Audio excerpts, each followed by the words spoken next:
Now, it was supposed to bring two communities together, but instead, a new bridge in Germany's Mosel Valley is tearing the region apart.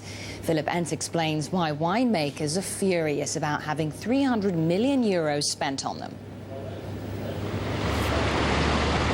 The Mosel Valley, picturesque and peaceful, the heart of German Riesling production since Roman times. But this is about to change. KATHARINA PRUEM, whose family has been making wine here for 400 years, shows me what's going to be the biggest change to the landscape ever. This monstrous bridge in between Rachtig and Encz will of course be a defacement of the valley in this part. Of course we hope there will not be an impact at all. If so, it would not mean that the whole vineyard would be completely dry, but it might have an impact, especially in dry years, and these are expected more often now with global warming. Here's what it will look like. A 4-lane bridge spanning the valley and soaring above the riverbed. For 40 years this project was contested by vineyard owners and lacked funding, but economic stimulus programs changed all that. Almost 300 million euros have now been committed.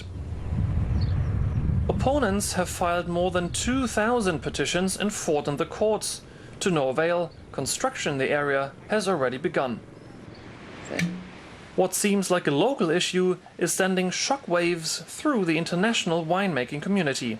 I object very strongly to this proposed new bridge, not because it's going to change the style of much of the wine. I mean, it's only the vineyards very, very close to the bridge that are going to be affected.